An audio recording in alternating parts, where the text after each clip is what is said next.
And that's the bottom line, because A-OK said so. Stone Cold! Stone Cold! Stone Cold! Welcome to episode 102 of the Access to Combat podcast. I'm one half of your host, Hugo the Boss. Hugo got next. Hugo ready to talk some UFC 316 with Austin 316. Give me a hell yeah. Hell yeah. Jump on my co-host. It's your boy Ray Boogie, Boogie Kahuna. And like my brother mentioned, we're covering UFC 316, O'Malley versus Merab 2. And on the boxing end, we got a couple of main and co-main bangers, including a top rank banger. But before we get into any of that, my brother, tell them what the deal is. Like, comment, subscribe, follow Facebook, Twitter, Instagram, and TikTok. Everybody enjoying the visual portion of this podcast, don't forget to like, comment, subscribe, and hit that notification bell to stay up to date. And for all of our audio listeners, Spotify, Apple, Google Podcast, you already know. First fight on the card at men's lightweight, we have Quillan Salkilld going one-on-one with the Red Fox, Yanal Ashmouz. Salkilld is 8-1 overall, fighting out of Perth, Australia, 25 years old. Ashmouz is also 8-1.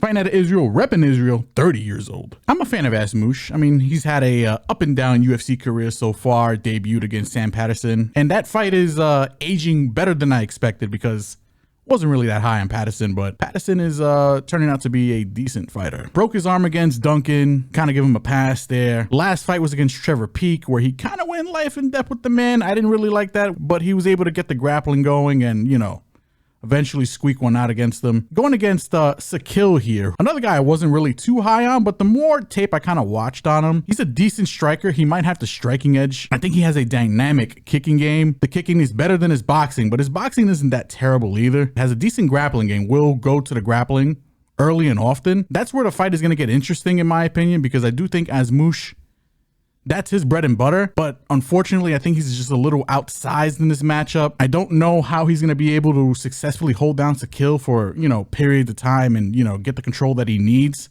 I think Salkilld not lights him up on his feet, but I think he's going to do enough work on him.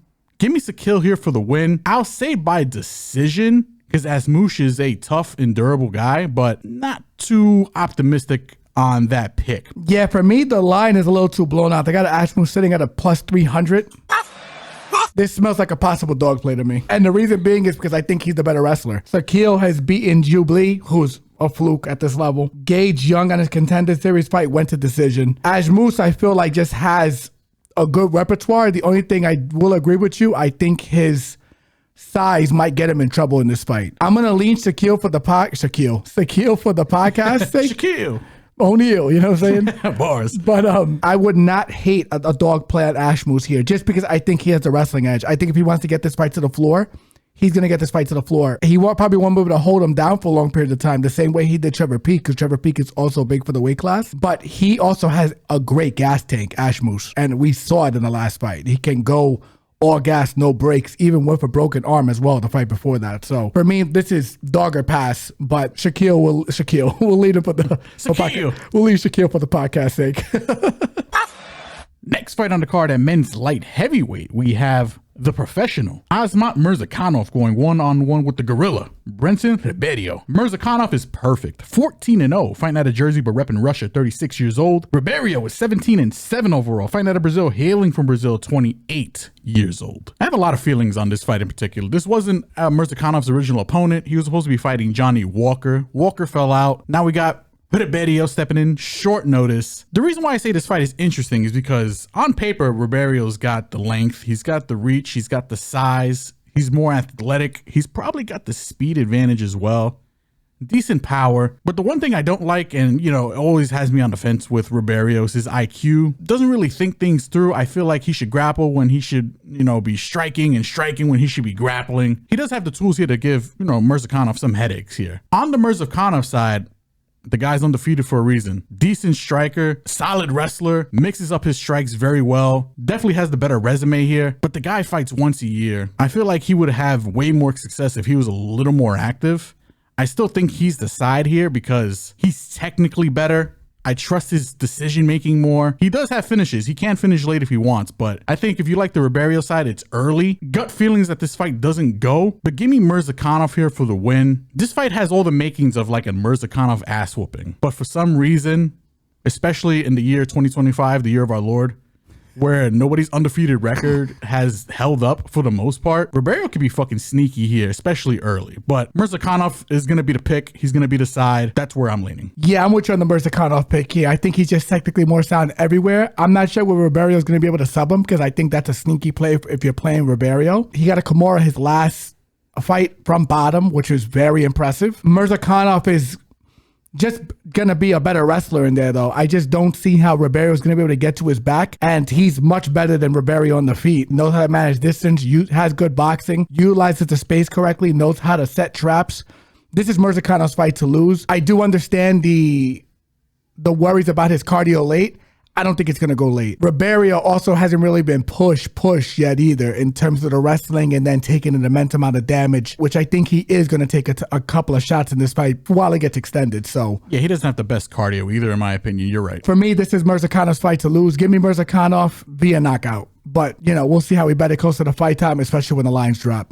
Next fight on the card at men's featherweight, we have the debuting Ju Sang-yu going 1-on-1 with Jeka Serghei. Perfect. 8-0, fighting out of South Korea, repping South Korea, 31 years old. Serghei, 11-14 overall, fighting out of Indonesia, repping Indonesia, 30 years old. Put your body in a seizure. Baby. I'll start on the U side here. Undefeated fighter from South Korea. He was on Dana White's Looking for a Fight, that show with Matt Serra and Ding Thomas, and of course, Dana White, right? Decent wrestler, decent striking. He's making his debut here against Jeka Serghei. Guy who's got, decent striking, actually hits hard, Muay Thai background. The issue I have with Jeka Serghei here is he doesn't have really that great takedown defense. This is looking like a pretty decent setup fight for you. Serghei made Jubilee look like the second coming of fucking Brock Lesnar, where that man just took him down relentlessly and just beat dog shit out of him. I kind of expect the same thing here. Give me you, second round finish, ground and pound. That's all I really got for this one. Yeah, I think you does whatever he wants to Serghei. Glaring hole in Serghei's game. Serghei got subbed by Weston Wilson, who does not belong in the UFC. Yeah, he made Weston Wilson look like the second coming of fucking Randy Couture. Yeah, he looked like Ryan Hall in there. It looked like prime Chris Weidman in there. Prime Craig Jones. It was bad. Serghei's bad on the floor. It's bad. I would love to see if he's done any improvements. I'll probably go to his IG a little later, see if he's brought anybody in to help him work on some of that shit. But you're going to make incremental jumps, not large jumps in between camps at his age. I'm sorry. This is an easy you fight. I think you is going to do whatever he wants on the floor. I'll say second round, third round stoppage via submission. Ground and pound won't be surprising. So the ITD is definitely the play, but I'm curious to see what the sub number looks like. So give me you inside the distance. Next fight on the card at men's heavyweight, we have the polar bear, Serghei Spivac, going 1-on-1 with Salkilld boy,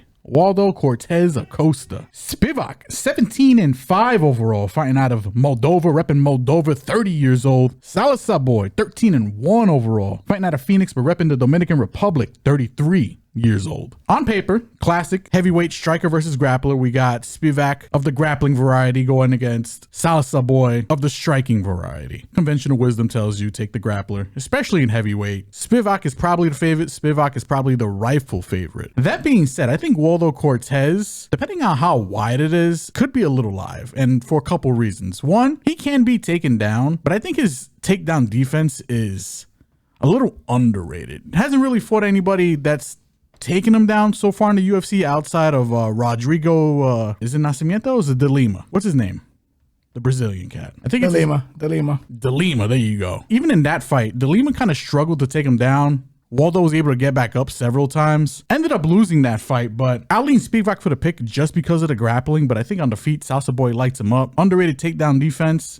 And depending on how wide the line is, it's probably dog or pass. Well, surprisingly, the line is lined at -125 for Spivac and +105 for Waldo Cortes. I thought it would be wider, to be frank. This is an obvious Spivac play, in my opinion. He has the clear wrestling edge. Waldo fought Ryan Spann, who quits before the match starts, right? I played Spann last fight, and I got burnt because Spann is a quitter. Spann does not belong at the UFC level. Spivac does look for the door at times, but not against guys that I think he knows he can get to the floor. And this is a guy who picked up Greg Hardy, picked up Derek Lewis, and just tossed them around. He's fought the better brand of competition. He has a clear wrestling edge. He's going to be the bigger guy. Cortes can be low volume at times. This fight does stink a little bit. That's why I'm going to give it a little more thought before I actually make the play, ladies and gentlemen. But Spivac is the lean. And at that line, most likely will be a bet come close to the fight time. Follow us on all social media platforms. As suggested as usual. Give me a hell yeah. Next fight on the card at women's flyweight, we have Ariane Lipski de Silva, aka the Queen of Violence, going one-on-one with the Joker, Cong Wang. Lipski de Silva is 17-10 overall, fighting out of Brazil, hailing from Brazil, 31 years old. Cong Wang is 7-1 overall, fighting out of China, repping China, 33 years old. I'm expecting a decent amount of striking and entertainment from this particular fight.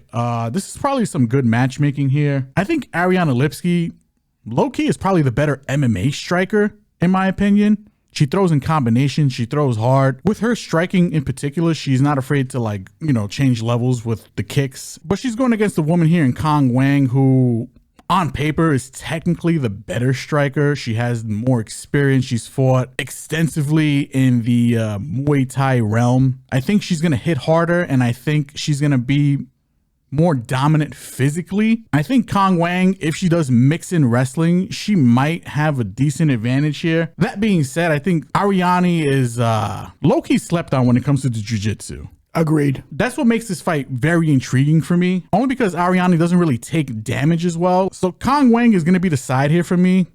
But maybe from a betting perspective, if we're looking at the betting angle here, I think Ariane, if she's like 3-1, possibly live. Yeah, I agree with you. She's sitting at a plus 275 right now. I think her line is getting smashed down, actually, which is interesting. She was sitting at a plus 280. So not too much, but I think the clear grappling edge is on the Ariane side. She does have a good submission game, but I'm going to lean Wang here with you for two reasons. She's the better striker. And the other thing too, she's very good at creating scrambles when she gets shot on. Plus, Ariane doesn't have the best wrestling entry. She's very good in the clinch when she gets against the cage and getting you dragged down. She occasionally will shoot. Shot against Jasmine Jasnovic, if I remember correctly, did not end well for her, but this is not a girl that presents the same danger on the floor. If she is still taking great advice from her camp, she will be working in the wrestling against the cage here. I think this fight is sneaky in terms of a dog play, but we'll see how we feel close to the fight time. She's lost her last two fights. She got stopped in the last one. Cong Wang is on a one-fight losing streak after getting dropped and then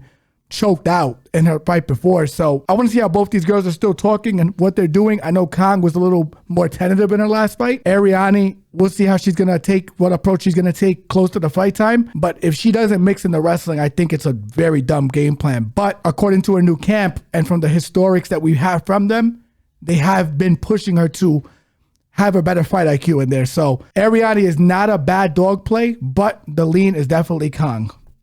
Next fight on the card at men's flyweight, we have the Bulldog, Bruno Silva, going one-on-one with the fearless Joshua Van. Silva is 14-6-2, fighting out of Phoenix, Arizona, but repping Brazil, 35 years old. Joshua Van is 13-2 overall, fighting out of Houston, Texas, but repping Myanmar, 23 years old. Where them Texas boys at? Where them Texas boys at? Well, we got one right here in Joshua Van. I do think he's the pick, and I do think he's the side. Silva, very good fighter. I think he's going to bring the heat. He didn't look too spectacular in his last fight. That being said, it was against Manel Kape, who, you know, once that man gets into his flow state, guy looks like one of the best fucking flyweights in the world. And on short notice, if I'm correct. Was that short notice? I think you're right. Yeah. I think it was, yeah. Silva does bring some grappling upside and advantages here, and he is going to put Joshua Van to the test. But every time Joshua Van gets tested here in the grappling department, even I overlook sometimes. The guy's capable. The guy's young. He's learning, decent on the ground, has been getting better. Obviously on the feet, kid's lights out, excellent boxing, changes levels, works the body very well. I think he lights Silva up on the feet. Silva's only path here is to try to take Joshua Van down. I don't think he can outstrike Joshua, especially if Joshua gets into his flow state. Give me Joshua Van here for the win. I wouldn't be too surprised at a late round finish. I say third round submission.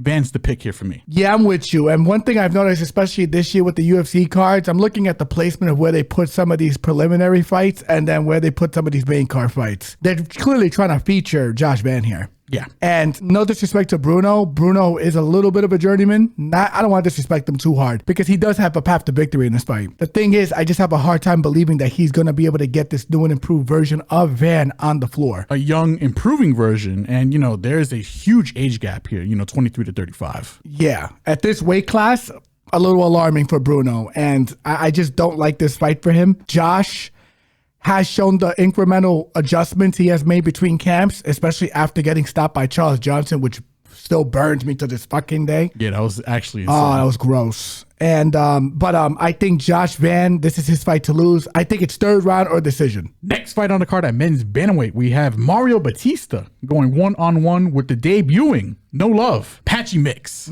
Bautista 15-2 overall, fighting out of Glendale, Arizona, 31 years old. Patchy Mix 20-1. Fighting out of Las Vegas, Nevada, 31 years old. Excellent fight, banger of a fight. Happy that Patchy Mix has, decided to part ways with the co-leader, PFL Latour, and joined the ranks of the UFC. I think he is a excellent fighter. I think he's going to fit in well in the bantamweight division here. That being said, this is a very tough debut, in my opinion, for him.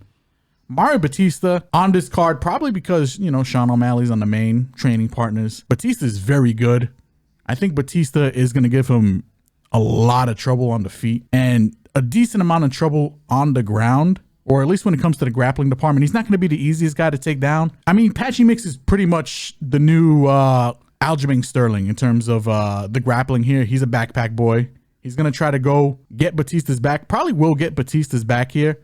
Might have some success. Can steal some rounds if he wanted to. But Mario is good. And maybe this is a little bit controversial, but give me the guy with the UFC experience to, upset, maybe even possibly knock out Patchy. I don't know if I'm going to bet that, but I'm going to be picking Mario Bautista here for the upset. Unfortunately, I'm with you here. And I'm with you because there's two things. Batista's going to be a dog in this fight. Good wrestling defense. Throws a ton of volume. Good fight IQ. Knows how to win. Yeah, he was getting lamped by Aldo, but held Aldo against the fence. 1 minute. Can out-volume anybody on short notice with a whole camp, does not matter. Patchy Mix, not a high volume fighter. A guy that kind of likes to land the big shots, will be patient, a little too patient. Also worry about his chin a little bit too. I do trust Batista's chin a lot more in this one. Yes, and that's the thing. Patchy's going to be hoping for a home run shot against a guy who's fucking durable. I'm not sure I can trust that. I'm curious to see where the line opens up here, but I like Bautista if he's a dog here, particularly. And I just think he's going to be able to really give Patchy some work. And if you like the Patchy side, I mean, no shade. I think if you want to bet it, it's probably going to be sub. Yes. I don't think he knocks him out. Maybe decision is possibly live as well, but I mean, for me, it's tough sledding against Bautista. Yeah, this is one of the toughest fights. Him and Pitbull got fucking... I hate that the UFC kind of put them in bad matchups. I told everyone how the Pitbull fight was going to be against Yair. It's not that he's not the better all-around fighter. It's just that he's a bad matchup for him. And a lot of MMA is matchups. I cannot emphasize that enough. This is, in my opinion, is a bad matchup for Patchy, even though Patchy's going to have the size edge here. It doesn't matter. Patchy,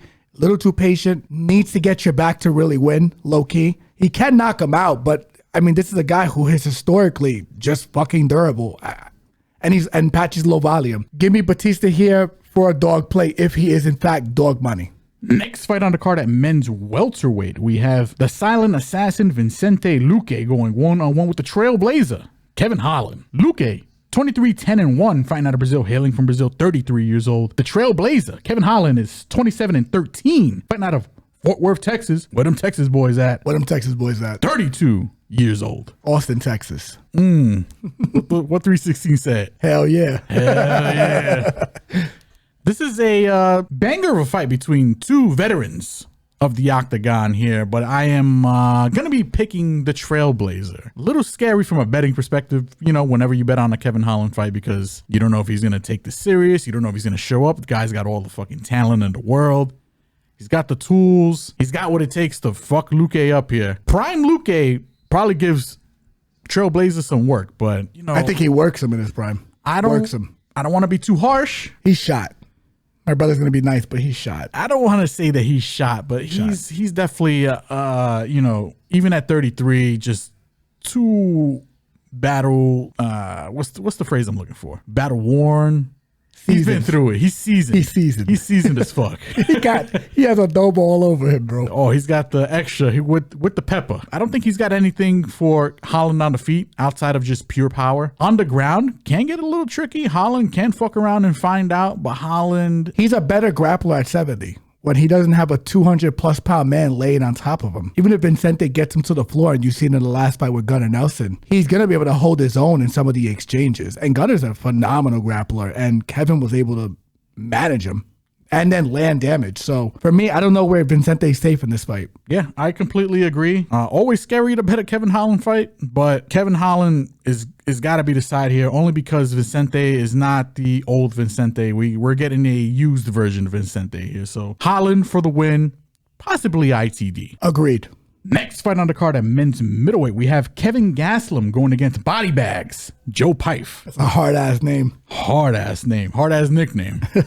Gastelum is 19-9 overall, fighting out of Yuma, Arizona, 33 years old. Pyfer, 13-3 overall, fighting out of Pennsylvania, 28 years old. A fight that we have covered. I think this fight was originally supposed to take place back in March. Rescheduled for this pay-per-view. If you want to check out our previous thoughts, check out episode 93, if I'm not mistaken. We'll, give you the little fast and loose version of this. Thoughts really haven't changed as much. I still think Pyfe is the side. He trains with Sean Brady, a guy who's already taken Gastelum to the woodshed. Not as technical as Brady, but what he lacks in technique, he makes up in just physicality. Yeah. I think he's going to be able to take Kevin Gastelum down and beat him up, possibly finish him. No shade against Gastelum, guy who's, historically just been struggling to make weight, apologized to the UFC, begged for his job. Please keep me. I think he can present problems for Pyfer on the feet, especially if this fight gets extended. It's only a 3-round fight.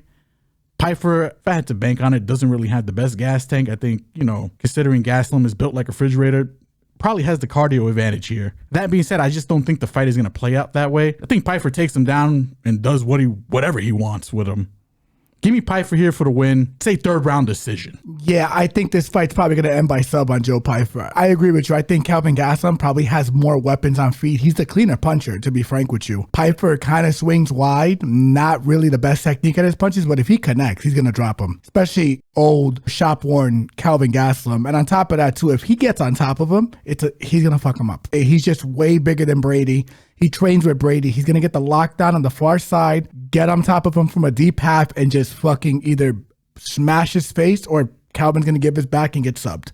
That's what's going to happen in this fight. This is a mismatch a little bit, in my opinion. The only thing you're banking on if you're a Calvin Gastelum better is if Joe Pyfer is going to get extended and get gassed out here. Or makes some crazy low IQ decision, which is possible. And gets caught. Yeah, he needs to get caught in this fight. But the physicality, Calvin's already a small 85er and Joe's a humongous 85er. Not that Calvin has struggled against guys that are much bigger than him, but the thing is, this is not the same Calvin Gastelum that knocked out Chris Weidman. This is not the same Calvin Gastelum that had fight of the year against Stylebender. This is the Calvin Gastelum that's getting run over by Sean Brady with ease, and then he's the one with the wrestling background and looked like a novice wrestler against Sean Brady, a weight class below. This is easy Pyfer pick. Pyfer does whatever he wants, ITD. Give me Pyfer for the win here. Next fight on the card, and is currently constituted the co-main event of the evening for the UFC Women's Bantamweight Championship. We have Juliana Pena, the Venezuelan vixen, going 1-on-1 with Kayla Harrison. Pena, 11-5 overall, the champion, fighting out of Spokane, Washington, 35 years old. Harrison is 18-1 overall, the challenger, fighting out of Coconut Creek, Florida, 34 years old. Kayla Harrison is here, ladies and gentlemen, finally getting the gold that she wants. This is the fight that, not everybody's been waiting for. Technically, the next fight, if she wins, is the fight everybody's been waiting for. But this is Kayla Harrison's shot at the gold. I think she does win this fight. Not that Juliana is not going to present her own set of issues for Harrison, in my opinion. I think on the feet, it can get a little dicey. It's not like Harrison is the greatest striker. I mean, it's not like Juliana's the greatest striker either, but Juliana's a fucking dog. She could throw them together. And in the grappling department, maybe give her some issues. But at the same time, this is the same Juliana Pena that's been subbed by 2 Muay Thai specialists. I think Harrison wins this fight. I think Harrison runs her over, takes her down. If she doesn't get caught, I think Harrison wins by sub. Yeah, I'm kind of there too. I think this is a sneaky sub play, but I also could see this fight going all 5 rounds. And I could see it going all 5 rounds because we've seen a lot of the dimensions and the limitations of Kayla's game in her last fight. Her last fight was against Caitlin Vieira, and Caitlin was able to mitigate a lot of what she wanted to do on the floor, but also just tooled her up on the feet. Ketlen Vieira doesn't have the gas tank that Juliana Pena has. If you're going to bet Juliana, you bet her 4th, 5th round. And you got to hope she's like stomping a mud hole in Kayla, and Kayla's just gasping for air because, you know, she's dying making this weight. She should not be making this weight, ladies and gentlemen. So that's another thing. If she looks terrible on the scales, this is a fight I don't want to touch. But this fight's either going to get done by submission or sub. Julie's too hard-headed and too durable to get finished via punches. I think it's going to go decision because Julie just doesn't get finished by anyone. Amanda Nunes put a fucking whooping on her the second fight and couldn't get her out of there. I mean, and credit to Pena. I mean, that first fight, put it on a compromised Nunes, was able to sub her. The only issue I have with Pena is that, you know, to make a funny comparison, when she gets hit, she looks like a palm tree in a fucking hurricane in Florida. Like, she's just wailing. I agree. She cannot take a strike. Not that Harrison's like a prolific striker, like I mentioned before, but Harrison, she can put it, like, she hits hard. She's a very big woman. She's a good athlete. Very good athlete. And the thing is, it's like what gives me a lot of, I guess, optimism in terms of what she's going to be able to implement is the fact that she was able to stand in there with Larissa Pacheco for 3 fights and not get completely demolished. Yes, the difference is she's depleting her body in this fight.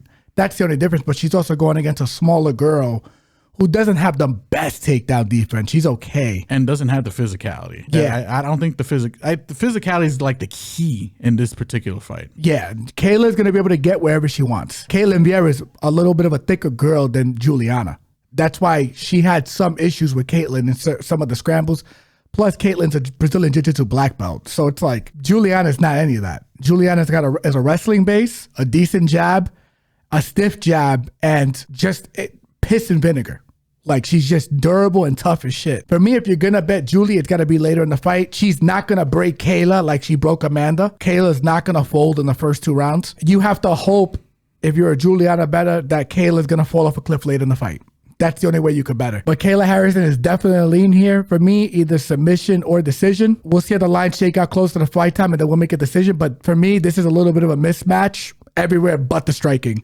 And even the striking, to my brother's point, Kayla can land damage. But Kayla Harrison is the lean. We'll see how we're going to bet it close to the fight time. Next fight on the card, and it's currently constituted the main event of the evening for the UFC Men's Bantamweight Championship of the World. We have Merab the Machine Dvalishvili, the champion, going one-on-one with the challenger, Sugar Sean O'Malley. Merab is 19-4 overall, the champion, fighting out of Garden City Park, New York, but repping Georgia, 34 years old. Sean O'Malley, Sugar Sean, the challenger, 18-2 overall, fighting out of Scottsdale, Arizona, 30 years old. The rematch that nobody asked for. Tell me how this fight looks any different from the previous fight. This is the fight, like my brother said, nobody really asked for. Nobody was really clamoring for this fight. It was a one-sided ass whooping from Merab. Sean caught him in the 5th round, but it wasn't like, it was significant, but it was late, and Merab just ran away. If you're betting Sean, it's knockout. That's the only way he's going to win this fight. He's not winning this fight in any other way. He's not going to win the minutes.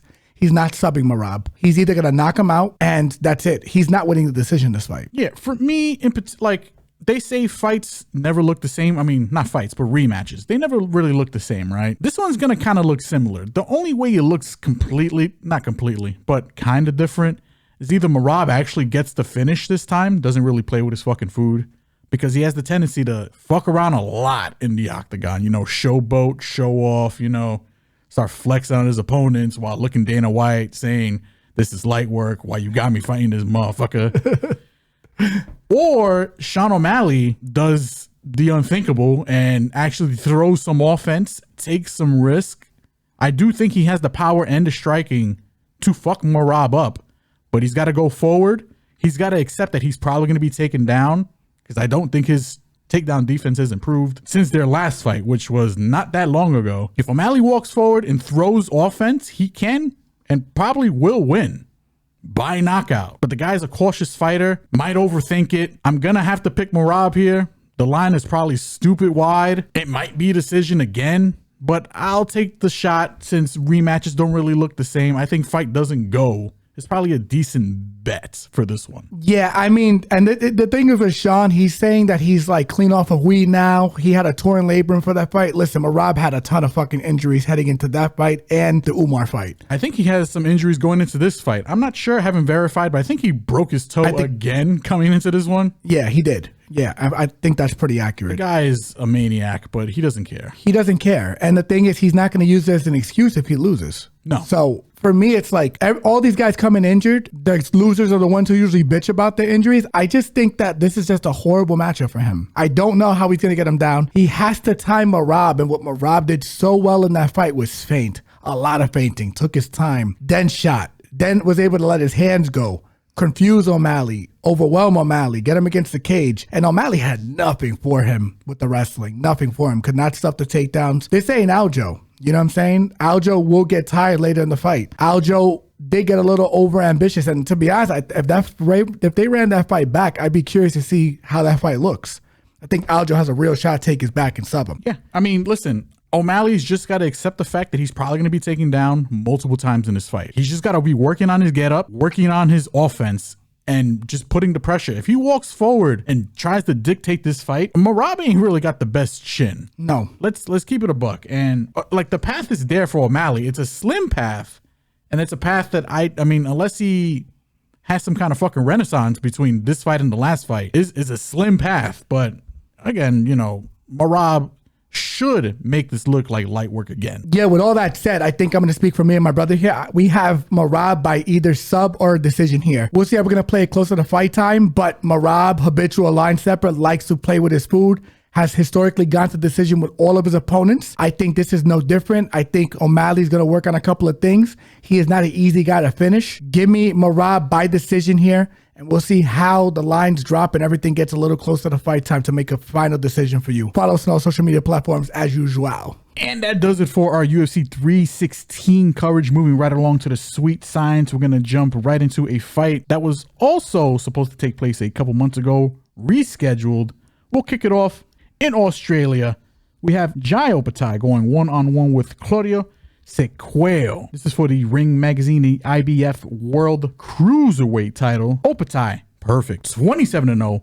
The champion fighting out of Australia, repping Australia, 29 years old. Sequeiro, perfect as well. Fighting out of Italy, hailing from Italy. The challenger is 34 years old. Yeah, Sequeiro's super outmatched in this fight. You can listen to our last podcast. We did a quick breakdown. This one's going to be quicker. I will not stay on this too long. Sequeiro's a big overhand right guy, has tremendous power. But to land on someone like Opetaia, you have to be able to set it up. Sequeiro hasn't fought anybody at Opetaia's level, not even close, not even a mid-tier below Opetaia. Opetaia's going to be faster, has the better experience. He's taller, knows how to use his range. He's going to be faster. This is Opetaia's fight to lose. He should better handle business. It's a stay busy fight. I don't know who they're going to give him next or what they're hinting at, but this is Opetaia by knockout. I'm going to say first 6 rounds. I think he gets him out of there. Moving right along from Australia to the land of the rising sun, Tokyo, Japan, we have a main and co-main. We're going to break down. We'll kick it off with the co-main. We have Tenshin Nasukawa going one-on-one with Victor Santillan.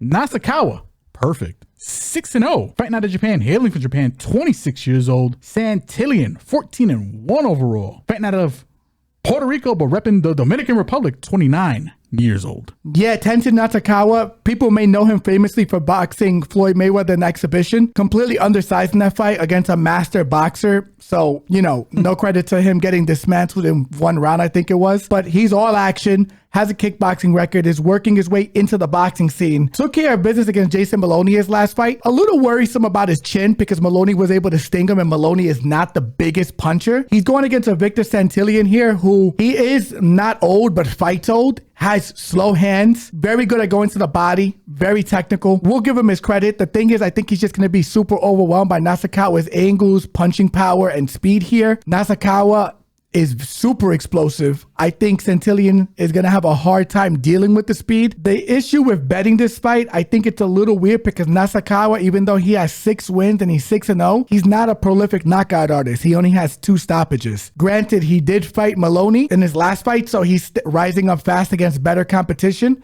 Santillan's a step down. I'm just not quite sure he's going to get the knockout here. I am curious about the knockdowns here because of Nasukawa's chin. I am also curious about where they set the over-under, because if it's set low, I don't think an overplay is bad. We'll see how we bet it close to the fight time, but this is Nasukawa's fight to lose. I'm going to say Nasukawa by decision, but man, it may flip to knockout close to the fight time, depending on what I see here and how these boys' weight cuts go. So we'll see how it goes. Give me Nasukawa for the lean here. Moving right along to the main event for this particular card, we have Junto Nakatani going one-on-one with Ryosuke Nishida. And this is for the WBC World and IBF World Bantamweight titles. Nakatani, Big Bang, is perfect. 30-0. Fighting out of Japan, hailing from Japan, 27 years old. Nishida, also perfect. The challenger. Fighting out of Japan, repping Japan, 10-0 overall, 28 years old. Yeah, this is Nakatani's fight to lose. I think this is a stay busy fight low-key for him to get to before he gets to Inoue. Nishida's undefeated, very respectable. Another guy like Santillan and our friend in the last fight, Nasukawa, 10-0. I believe he has 2 knockouts. Not a big puncher. I think he's going to have a hard time keeping Nakatani off of him. He can box with Nakatani, but Nakatani is a good boxer with size, a year younger, with power. I do feel bad for Nishida because I do think he has decent skills. I just don't think he has enough pop to threaten Nakatani here, the same way Santillan can't threaten Nasukawa. I think Nakatani is primed. I think the next fight should be Inoue. Nakatani, I will say, will win this fight by knockout, but this is another fight where I want to see what the over-unders are. Nishida has a good chin, decent chin. He's never been stopped. I'm curious to see where the overs are at in this fight, and we'll see how we bet this close to the fight time. But for podcast sake, I will go back to what I just said. Nakatani via knockout. Moving right along to the next card, and probably the biggest card of the weekend for boxing, from Japan, going to Norfolk, Virginia. We have, in my opinion, the best boxing card of the weekend, top ranked card, featuring the Davis brothers, Keon, Kelvin, and of course, Keyshawn Davis. But we're going to kick it off with the co-main event. We have Mason Abdullah going one-on-one with low-key Jeremiah Locatia. Mason, perfect. 18-0, fighting out of Cleveland, Ohio, 21 years old. Low-key Jeremiah, fighting out of Namibia, repping Namibia, 35 years old. Yeah, this is an interesting fight just to see where Abdullah's development is at. This is a step up in competition, but not a step up in competition that he can't handle. Abdullah is susceptible to getting hit. You've seen that the Johan Vasquez fight where he had round of the year and then stopped him in the second round. Incredible fight. That was 3 fights ago. He's had a good run since then. He's dispatching a competition the way he is. He got rid of Manuel Jaimes, who Rolly Romero couldn't get rid of, which was impressive. Nice thing stepping up and fighting Jeremiah Nakatani.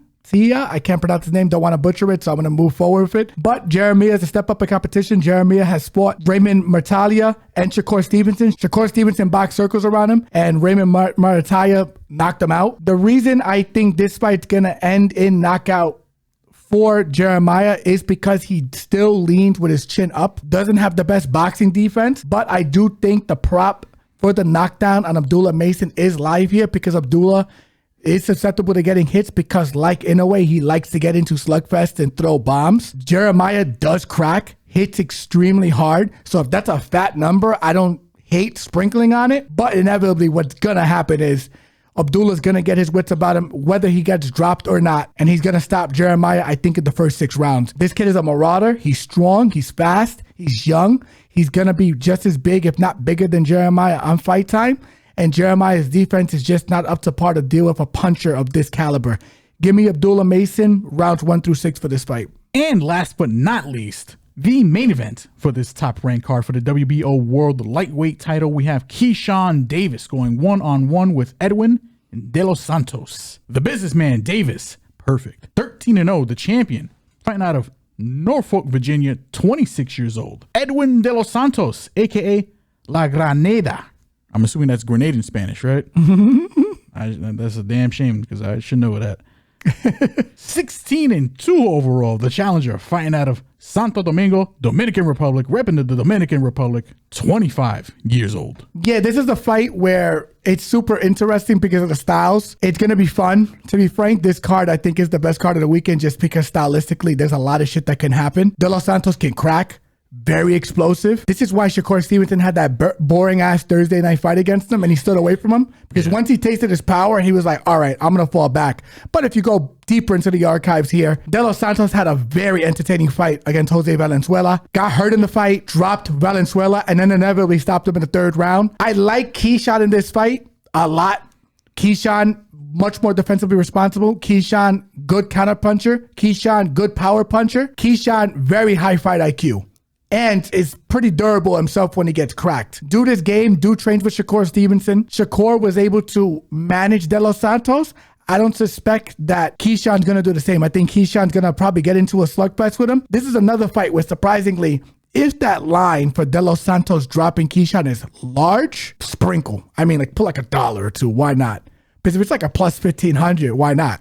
With a puncher like this, anything can happen in a fight. The only thing I worry about with this De Los Santos in this fight is his chin. Defensively, he does have some lapses. And I think that's where Keyshawn is going to exploit him, because Keyshawn is very good at exploiting you at your weaker areas. Give me Keyshawn Davis early to mid-round stoppage here. I think he gets it done. I think he finds his chin, and I think he puts him away. Give me Keyshawn Davis for the knockout here. And that does it for this episode's combat coverage. Episode 102 in the books. My brother, take us home. Like, comment, subscribe, follow Facebook, Twitter, Instagram, and TikTok. Everybody enjoying the visual portion of this podcast, don't forget to like, comment, subscribe, and hit that notification bell to stay up to date. And for all of our audio listeners, Spotify, Apple, Google Podcast, you already know. Love you guys. Give me a hell yeah if you love this podcast. Hell yeah. And if you give me a hell yeah, please keep hitting those sub buttons. We see them coming. Pause. Keep the love coming. Keep the comments coming. UFC 316 in the books, as well as all the good boxing fights for this weekend. See you guys next week for episode 103. Take it easy. Peace. Hell yeah. Holla. Later.